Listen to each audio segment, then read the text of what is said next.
All right. Good morning, everybody. We have FOMC minutes today. Make no mistake, this is not FOMC day.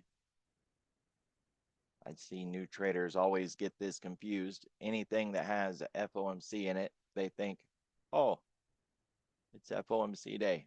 No, just the minutes. But it does go to the heart of what could happen today. If we look at what Gamma Labs had to say on the rate front, Fed fund futures continued to price in an additional cut for 2026, which helped push the 2-year yields 2.5 and the 10-year yields 2 basis points.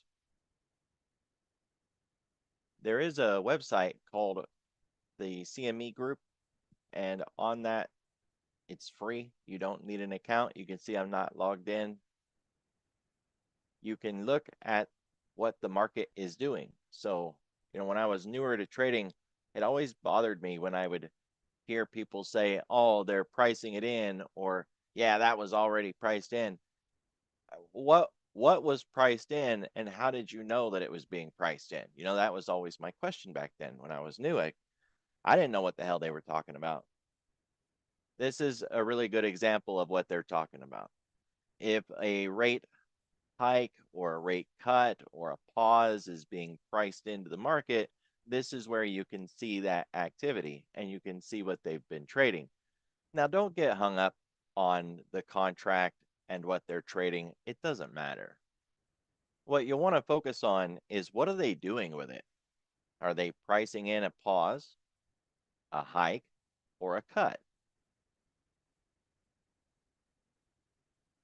There are years that go by where we're on autopilot and we know exactly what the Fed is going to do because they've given us forward guidance and everything is just really smooth. Those are the best times to be long-term traders.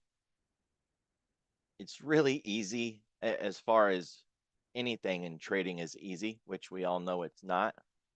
But that's about as good as you could get it when we're in those kind of years. But we're not in those kind of years. And so what we are in is this rodeo cycle where the markets try to anticipate what the Fed is going to do, and they will price in a cut and then they'll unwind it over news that makes them think they're not going to get a cut. Then they'll pump it back in there based on news that makes them think they are going to get a cut.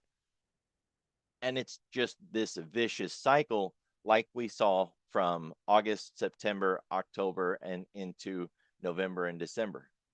That same sort of behavior is what we have to look forward to now because nothing's changed. We're still in the same cycle that we were in, waiting on the Fed to provide forward guidance, and they're not providing it. We are in a wait and see mode. So you really kind of want to keep your eye on what the CME Group page here has to offer to get a feel for what are the market participants doing. The dates are at the top. So if we look at the next FOMC meeting, it's for January of next year on the 28th. And we can see what our current rate is. Just pick one of these numbers just so that it's less confusing. We'll say that our current rate is 3.50 or 350. There's an 84% chance that we pause on the next meeting. No hike, no cut. We just stay with the same rate that we have now. If they are pricing in a rate cut, then we would see the number go down to this one, which is at 16%. Now it's at 16.1. Yesterday, it was at 16.6. 1 week ago, it was at 15.5. 1 month ago, we had almost a 25% chance that we were going to get a rate cut. Now we have a 16% chance that we're going to get a rate cut. So that's what you want to keep your eye on. Now, this is just one spot. They're pricing in a total of 4 cuts next year. Obviously, it's not January where they're pricing in that cut. So we want to start shopping around. Where is that rate cut being priced into the market? April looks good, right? We can see 25 basis points. Nope, that's actually decreasing too. So they're not doing it for April. They're unwinding it. Maybe June. Yep. So they're pricing one in for June. From a week ago, it was down, and then overnight it went up a little. So that's the idea, right? You can poke around through the different FOMC events and see what the markets are doing. Are they pricing in a cut, a pause, whatever? Keep your eye on headlines that talk about things like this, such as this one from Gamma Labs. That way, you have a better understanding of what the expectations are. This helps in the backdrop, right? If you're just looking at a SPY chart, you're only getting part of the picture. You're only getting what the candles are showing you. And price doesn't move on its own. Something is moving price. You want to be able to answer why is price moving? Sometimes we know that answer, and well, sometimes you can never find it, even no matter how much you look.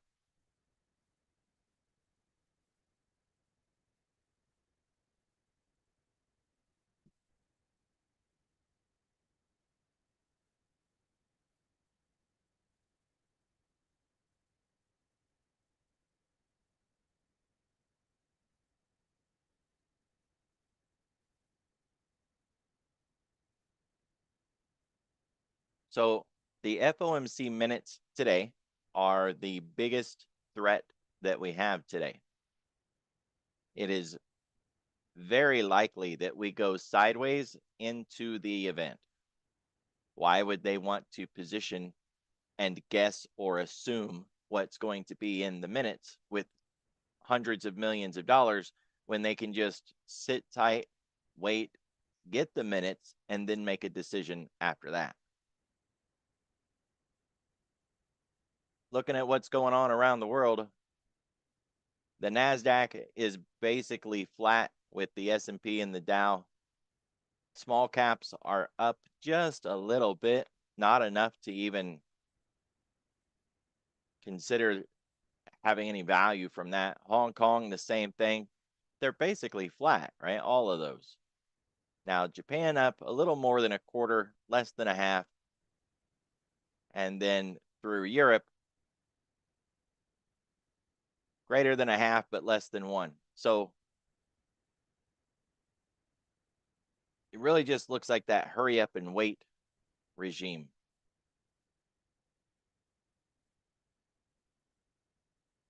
The numbers aren't very far off here on the price index, 1.3 versus 1.1. I don't think that's going to give us much impact.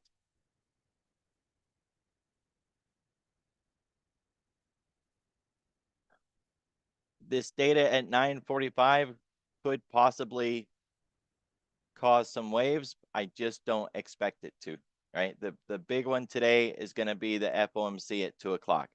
I know it says 3 here, but it's 2 o'clock.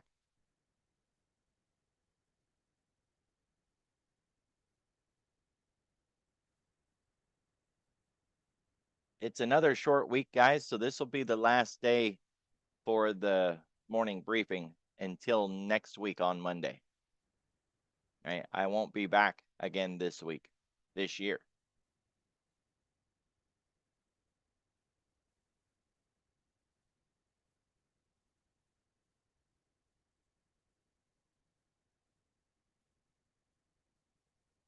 Many equity markets, including Germany, Japan, and South Korea, will close their trading sessions for the year on Tuesday. investors will be looking for the release of minutes from the Fed's December meeting, where officials announced a third consecutive interest rate decrease and maintained their focus for only one reduction in 2026. The markets are disagreeing with that. That's why I'm thinking there could be a little bit of trouble today. Powell and now the minutes have both kind of given the wink and the nod that there's only going to be one next year. Markets are pricing in four. Either they didn't get the memo or they just flat out think the Fed is wrong and that there's going to be cuts anyways. So what happens if the market wakes up today and realizes, hey, maybe we're wrong? We're going to sell off. That's what'll happen. It's not going to be some big crash and burn. It'll be a very organized and efficient sell off, but it will be a sell off. It's the way it goes. Yeah.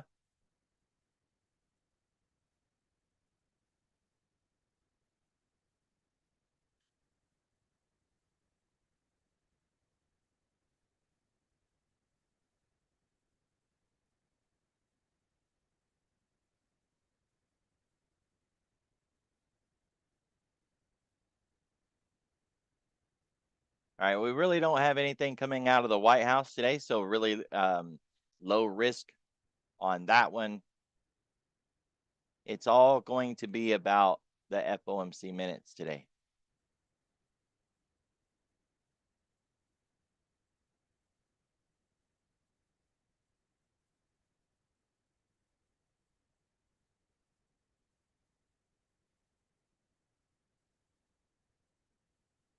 This is CTA positioning in the S&P. We're on the website Mentor Q. We can see that they kind of reduced their positioning quite a bit. And now they've just been holding that allocation. So they're not adding to their portfolios. They're really just not getting out of anything either. They're holding the line. And that makes sense. There's no reason to get aggressive like they were earlier in the year when we were coming out of those April lows. That was a great time to get aggressive. Everything was moving in one direction and there was no disagreement. So, jump in while it's hot. But they, after getting over allocated, they finally reduced position to a more normalized position, and that's where they've been hanging out. So they're not scared and reducing, but they're not overly exuberant and adding in. Makes sense. That's for the S&P. The Nasdaq looks nearly identical. You just pick one. Don't need to look at both.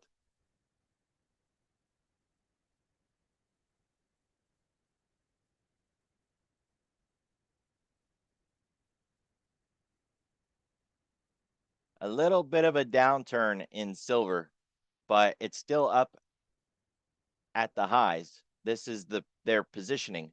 So nothing here yet to give us any kind of indication if they're liquidating or not.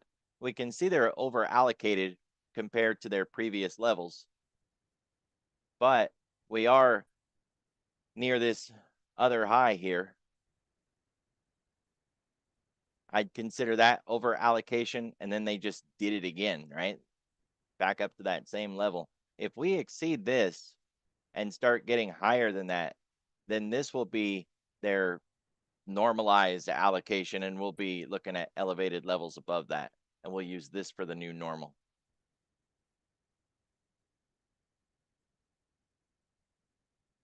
Copper was my China play for 2025. That wild run pretty much finished me off right there. I'm mostly out of my position. I've got some scragglers that I need to wrap up, but otherwise I'm done with copper. It's the end of the year anyways.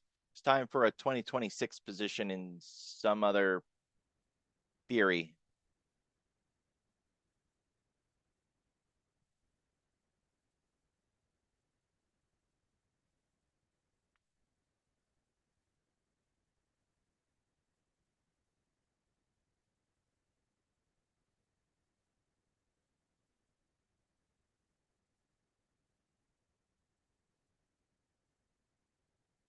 All right, yesterday worked out relatively well, all things considered.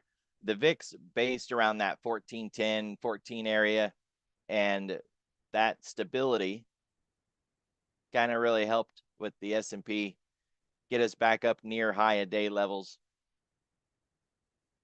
We're still hanging out around that 3-period daily moving average, and we are above the 3-week. Now, yesterday at this time, we were sitting above the 3, right? We were over here for the morning briefing. It was above the 3. And then after I ended the stream, we were underneath it for most of the day. Tried to get back above, didn't really help. Now we're underneath it.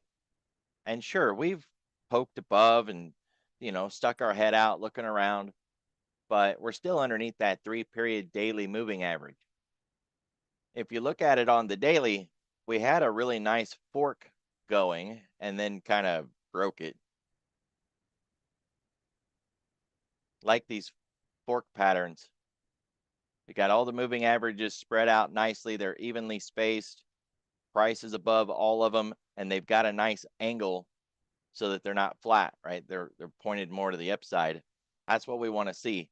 And we had that, but now that 3-period is starting to roll over and price is working around it, above it, below it. So we're getting really close to the make or break point. We are inside day and we're underneath the midpoint of that day. So from a bullish bias, it's a really simple setup. We got to get above yesterday's midpoint for a chance to get a breakout above yesterday's high.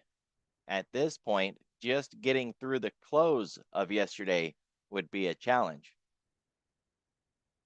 So we need to rally back up, get through the close of yesterday, break the half, and then run to the top of yesterday, get that breakout, and challenge 7,000 or 69.92 cog line. Gotta love those cog lines. That's the bullish bias. For the bearish bias, we break yesterday's low, get through the 10-day, and test the 20, which gives us a chance to close this gap back here. 68.92 cog line.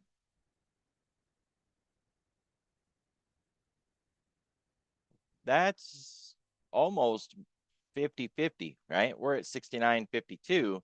So 40 points to the upside, 60 points to the downside. I mean, it's pretty darn close to a 50-50 shot. We just have to pick our direction. If we do go down, I expect that gap to close. The question is, would it be today? Depends on how aggressive it is, but we're only talking 60 points, and we can easily go 60 points in the futures. No problem. I can hear the markets now, right? Hold my eggnog and watch this. So, yeah. If we break yesterday's low, just focus on the moving averages. Aim for the 10, get through the 10, aim for the 20, get through the 20, aim for the gap close. Level by level by level. There's no reason to think we're going to get that until at least 2 o'clock when we get the minutes and then find out that there might be something bad in there that makes the market second guess its positioning with the Fed. So then we would be talking about making that move between 2 and 4. A 60-point move in 2 hours is possible, but that would be violent. And so the minutes would need to be really bad at that point for that kind of move. They're not supposed to be really bad. So kind of just doesn't seem like we're going to get it. Still, if you can shop around today and find some lottery tickets for, say, 7,000 and 6,900, and we're talking lottery tickets, right? We're 2-penny options or 1-penny option, because you don't go to the gas station and buy $100 lottery tickets. At least I don't. You do you. But if I buy a lottery ticket, it's, maybe a $5 scratcher once in a while. So if you do start shopping around for some options at those levels, don't get something that's crazy expensive, because this is a low probability outcome and it's not worth putting a lot of money in it. It's a pure gamble without a trip to Vegas and free drinks.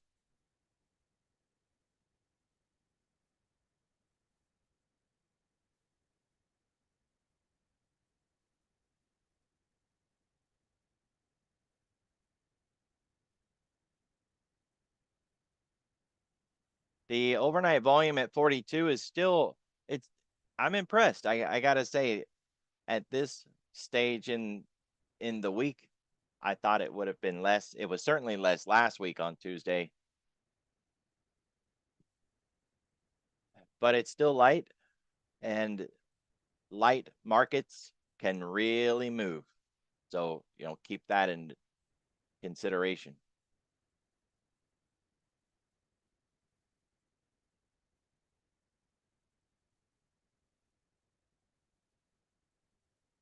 The ADR lines for today is just like yesterday, very likely all we're going to get, at least until 2 o'clock.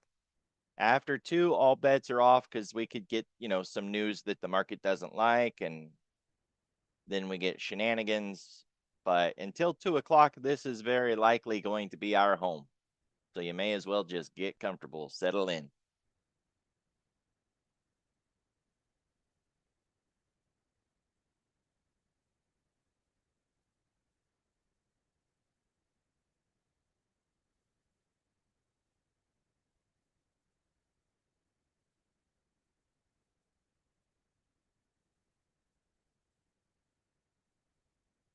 All right, we are below the weekly pivot. That puts us in a mildly bearish bias, but we're at the pivot, which is why it's only mildly bearish. We could get right back above it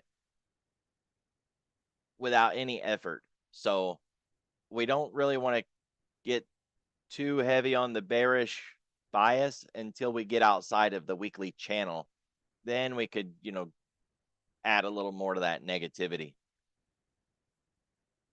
Today's floor pivot is lower than yesterday's. That's bearish. Price opened underneath it. That's also bearish. And we haven't hit it yet, and that is bearish. Now, markets generally want to hit that pivot point, right? There's some stats behind how often they do it, but it does it more than it doesn't. That's a good way to say it, right? I think the numbers in the high 70s, low 80s, that the market wants to hit that pivot point. The fact is, though, we haven't hit it yet. And if we look back after today is done and we never did hit that, then it would be a missed daily pivot. Right now, we can't call it that because the day isn't done. If we get a Globex high breakout, which would put us inside that channel, we're going to hit that pivot. Get above the pivot for a chance to challenge yesterday's high. Get above that to focus on yesterday's pivot. And that's what I would focus on, right? That floor pivot of yesterday. 69.80 basically. Then yesterday's high, 69.84. But we got to get through our own pivot first.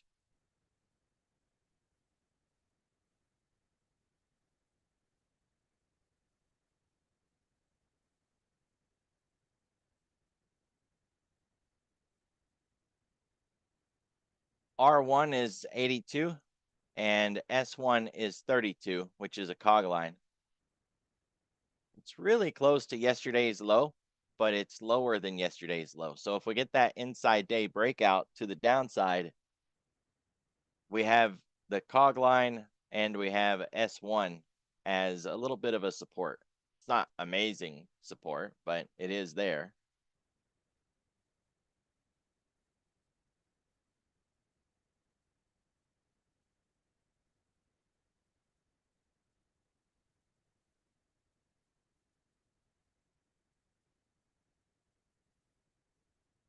All right, we got last week's point of control 69.32 cog line. Still have it marked. So the distribution around that 69.80, that's a number we've been talking about already this morning. If we make that run back up there, we've got to get through that speed bump. The problem is we've got another one at 69.60 area.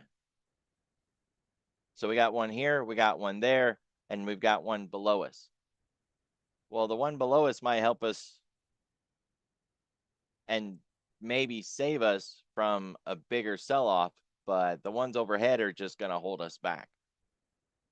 We need to test those areas and see what kind of liquidity we have. So you got to watch the tape, see the positioning as we get into that level. And if we can make it through the first one, then we'll just do the same thing on the second one. It's a lot of work to get through at this point. Hard to see that we're going to get any of that done on this shortened week unless we get headlines to back us up. What's more likely is that we finish the week off sitting right inside of last week's range, and that's it, right? That's the most likely outcome.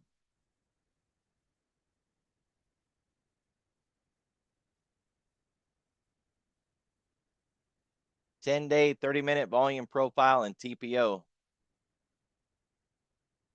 We're still not expecting any change here because we haven't stayed in one spot and built anything out. We got some really nice distributions up here.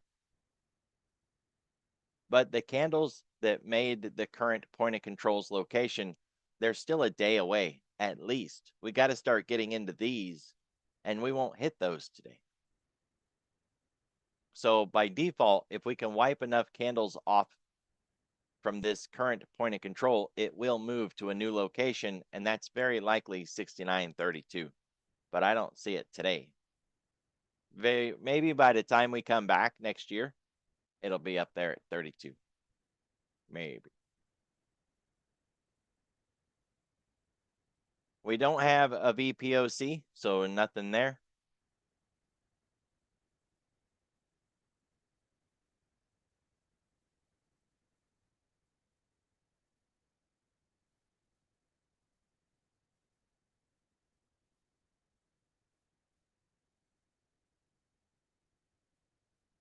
And the really tight distribution this morning kind of highlights the lack of opportunity.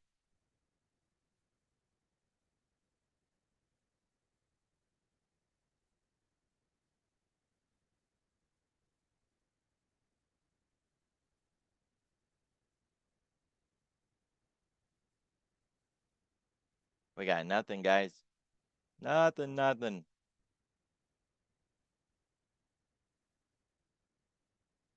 We are still above the 10-day. We're within my little imaginary collar between a half and a half. We are close enough to the 10 that it can start to act like a magnet, just draw us down in there. It becomes this little bit of a safety zone. Market pricing and the options maneuvers, they all behave a little differently when we're this close to the 10. It's not a bad thing or a good thing. It is a thing. We're going to need a push to get away from it, a catalyst of some sort. So maybe that's the FOMC minutes today at 2 o'clock.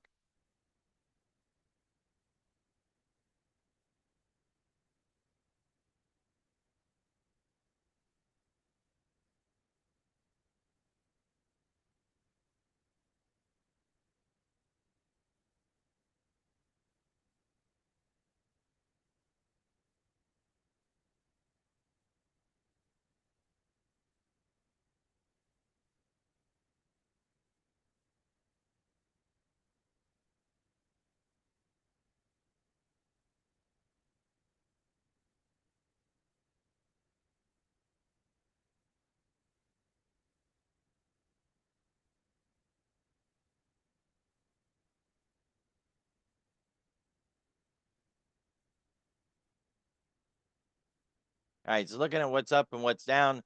What's down this morning, the Mag 7, 1.5%, which puts us flat over a 5-day period. And that's all we've got that's down.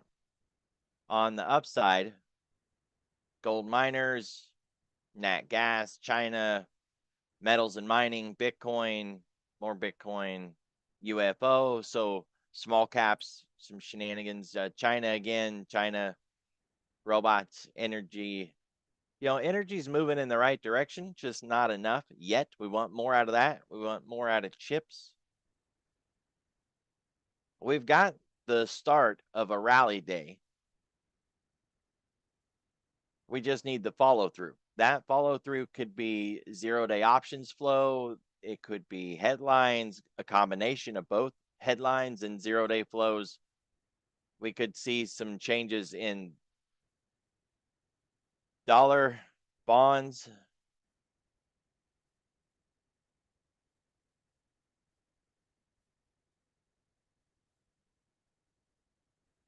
So through the morning, we're going to want to see the chips get to a half or better and some finance. If we can get that and the chips and keep what we've already got, we've got enough to get a push and a rally.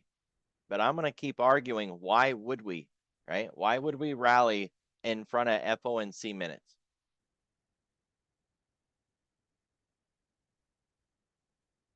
I don't have any reason to expect that we will, but if it happens, then, trade what we get. So I'm going to be playing the reversal. That's what it all comes down to in the end. If we test yesterday's high or if we test yesterday's low, I'll be looking for the 111 or the 1236 and play the reversal back in. On the condition that we aren't ripping towards it like a mad demon, right? If it's some kind of blow off candle or liquidation candle, liquidity gap kind of candle, I'm not going to step in front of that. I'm not going to trade it. Just stand out of the way and let it finish its shenanigans. What I marked was yesterday's intraday. Once we make it through that on the upside, then you can move it up to yesterday's high and run the same play all over again. You'll notice yesterday's high is really close to the ADR half, and the 1236 is close to the ADR half on the other side.